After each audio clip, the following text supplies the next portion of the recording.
Assalamualaikum warahmatullahi wabarakatuh.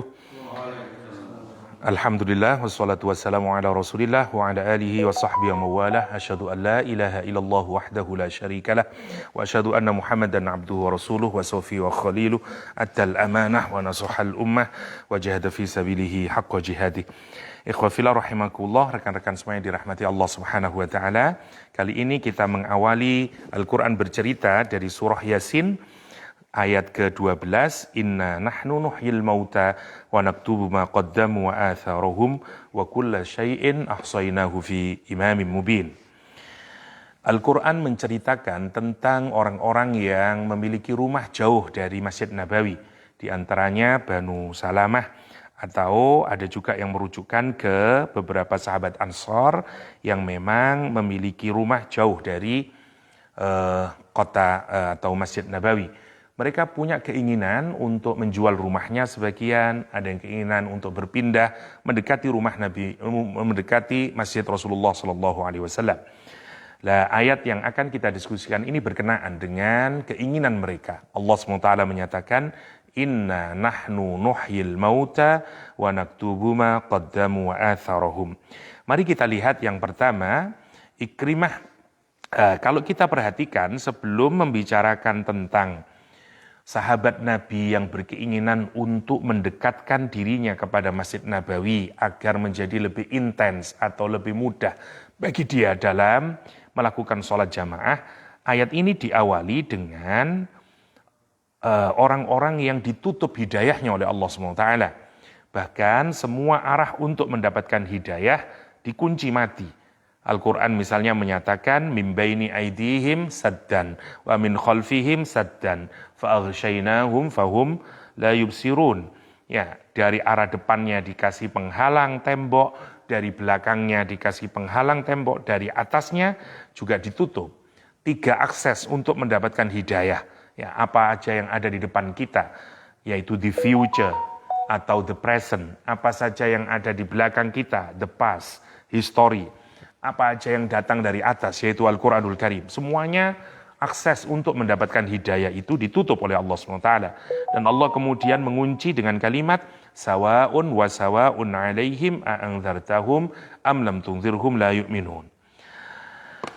Background ayat ini menarik. Ikrimah misalnya menjelaskan, Abu Jahal suatu saat berkata, La in ra'aitu Muhammadan la af'alanna wa la af'alanna, kata dia.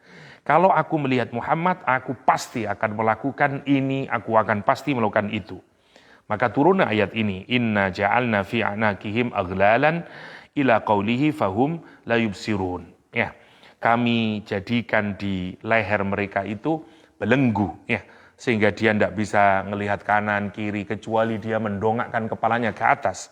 Dan Allah kemudian menyatakan dikasih penutup atau dikasih penghalang tembok, ya, di depannya, di belakangnya, di cover dari atasnya, dan mereka tidak bisa melihat. Qala wa kanu yaqulun. Maka suatu saat ketika orang-orang melihat Nabi Muhammad SAW, maka orang-orang Quraisy berkata kepada Abu Jahal, hadza Muhammad, itu Muhammad, katanya kamu mau melakukan such and such, katanya kamu mau melakukan sesuatu terhadap dia. Apa katanya Abu Jahal? Aina huwa, aina huwa. Di mana dia? Di mana dia? La yubsiruhu.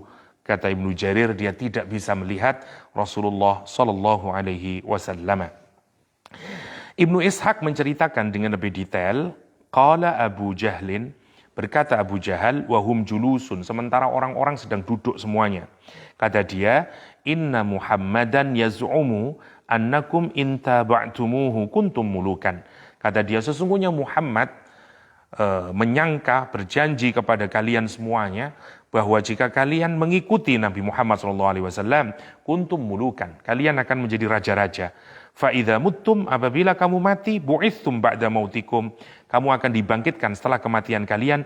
Wa kanat lakum jinanun khairum min jinanil urdun, kata dia, maka bagimu nanti akan mendapatkan surga-surga, kebun-kebun yang jauh lebih baik daripada kebun-kebun Jordania. Wa annakum in khalaftumuhu, tapi jika kamu menyelisihi Muhammad, kana lakum minhu dzabhun, maka kamu akan disembelih dibunuh oleh dia. Summa bu'istum ba'da mautikum, dan kamu akan dibangkitkan setelah kematianmu. Wa kanat lakum narun tu'adzibun, dan bagimu adalah neraka yang kamu akan diazab di dalamnya. Tu'adzibuna biha. Maka yang menarik, Rasulullah Shallallahu Alaihi Wasallam kharaja alaihim, Rasul keluar. Jadi ini adalah percakapan yang boleh jadi terjadi pada peristiwa awal hijrah, ketika Rasulullah mau hijrah, ya. Dan Rasulullah keluar, wa fi yadihi hafnatun min turab. Nabi membawa genggaman pasir, ya. Wa qad akhadallahu ala ayunihim dunah, ya, faja'ala yadhurruha ala ru'usihim. Dan kemudian Allah menjadikan mata-mata orang ini, semua orang yang mengepung rumah Nabi Muhammad SAW, semuanya menjadi tidak bisa melihat Nabi Muhammad, dan Nabi Muhammad meletakkan pasirnya itu di semua kepalanya orang-orang yang mengepung, sambil membaca wa yaqra yasin wal qur'anil hakim, sampai di ayat wa ja'alna min baini aydihim saddan wa min khalfihim saddan fa aghshaynahum fahum la yubsirun. Nah, setelah itu baru kemudian ada orang yang melewati di situ, dan dia melihat Rasulullah SAW. Ya, kemudian begitu melihat orang-orang mengepung rumah Nabi Muhammad, mereka bertanya, malakum, apa yang kalian kerjakan di sini? Kata dia, nantadhir Muhammad, kata dia. Ternyata orang Sumenep, ya. Nantadhir Muhammadan, kata dia. Kami menunggu Muhammad sallallahu alaihi wasallam. Qala qad kharaja alaikum fama baqiya minkum min rajulin illa qad wada'a ala ra'sihi turaba. Muhammad sudah keluar, dan Nabi Muhammad itu keluar melewati kalian semuanya, dan tidak ada dari salah satu di antara kalian kecuali oleh Nabi Muhammad sudah ditaburi dengan pasir. Summa dhahaba li hajatih.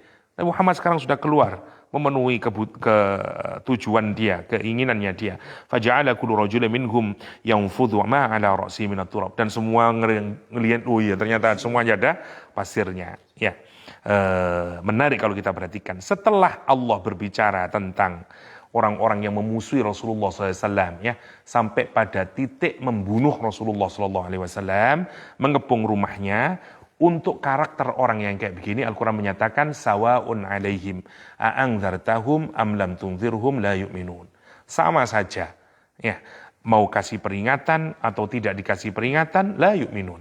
Tapi yang menarik, setelah kemudian dijelaskan matinya hati mereka, tiba-tiba di ayat 12 Allah menyatakan inna nahnu nuhyil mauta. Sesungguhnya kami menghidupkan yang mati. Mengapa kemudian Allah SWT menyatakan inna nahnu nuhyil mauta?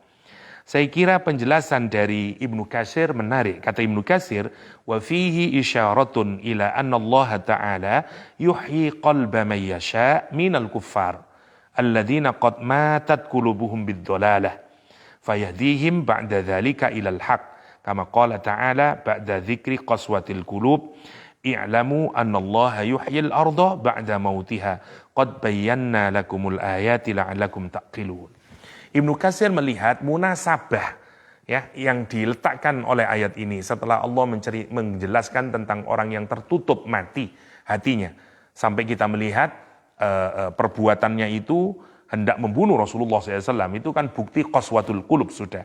Tapi yang menarik, tiba-tiba Allah menyatakan ayat berikutnya, sesungguhnya Allah menghidupkan hatinya, menghidupkan innama nuhyi gimana?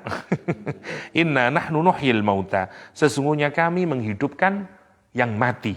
Makanya kata Ibnu Katsir menarik, ini adalah isyarat bahwa sesungguhnya Allah menghidupkan hati orang yang dikehendaki dari orang kafir, alladzi qad matat qulubuhum minadh-dhalalah bid-dhalalah, yang hatinya sudah mati karena kesesatan.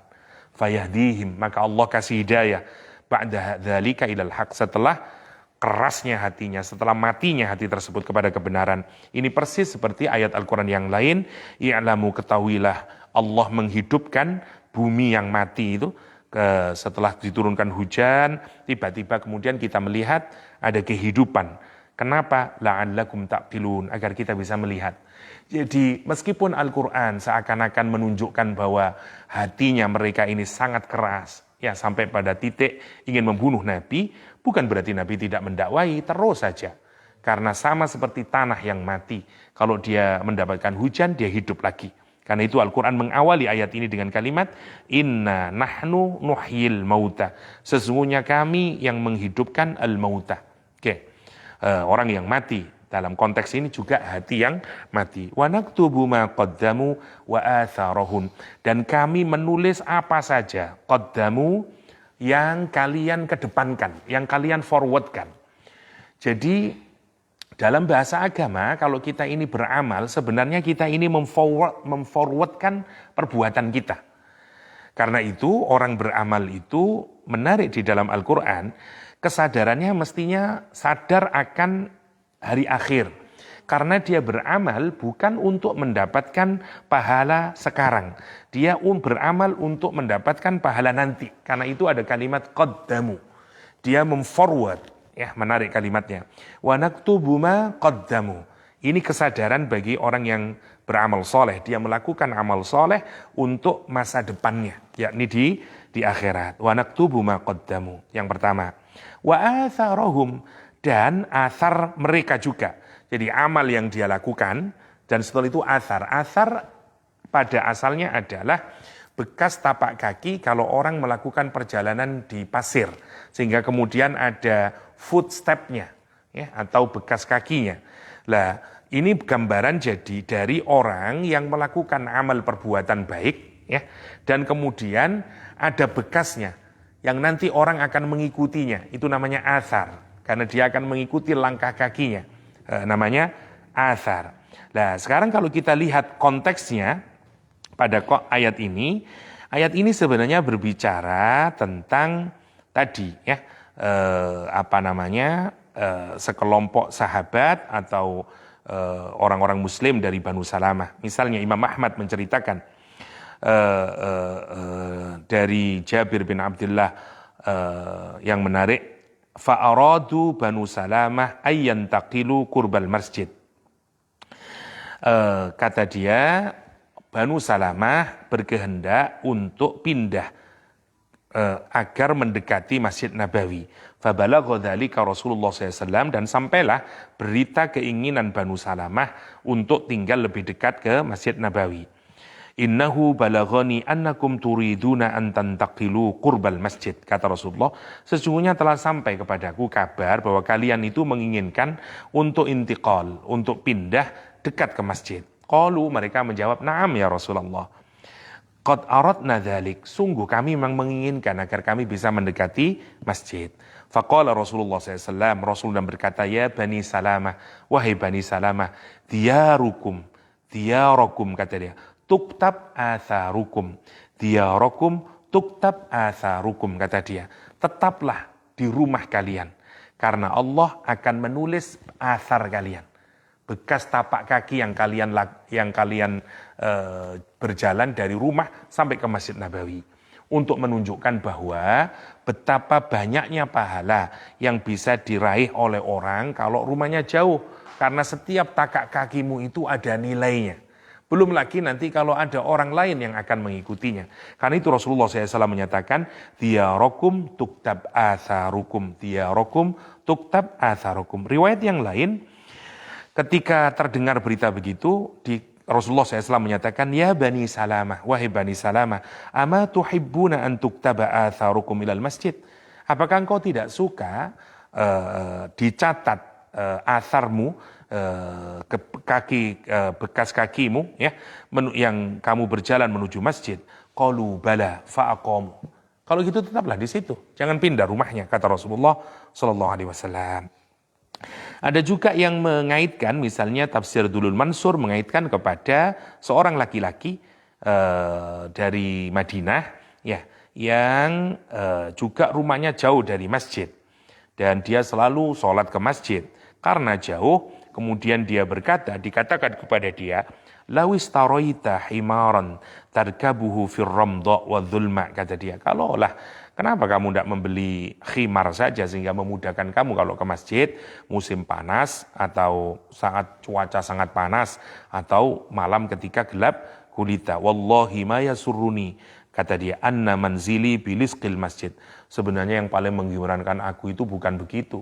Saya kepingin rumah saya dekat masjid, katanya orang ini. Karena kalau jauh, meskipun punya himar ya susah. Andai rumah saya dekat masjid, pasti lebih enak. Fa akhbiru dzalika Rasulullah SAW, dikabarkan kemudian terhadap keinginan orang ini. Fasa'alahu an dzalika faqal, Rasul kemudian bertanya dan Rasul berkata, orang ini berkata, ya Rasulullah, kata dia, kaima yuktab athari wa khutaya wa ruju'i ila ahli wa ikbali wa idbari. Faqala Rasulullah SAW, a'taka Allahu dzalika kullah wa a'taka mastasabta ajma'. Ya Rasulullah, kata dia, bagaimana ditulis bekas kakiku, langkah-langkah kakiku, kalau aku kembali ke keluargaku, datang lagi ke masjid, ya. Jadi apakah saya dicatat semuanya amal saya? Dari rumah menuju masjid, dari masjid menuju rumah. Apa setiap catatan ini? Iya, kata Allah. Semua ada catatannya.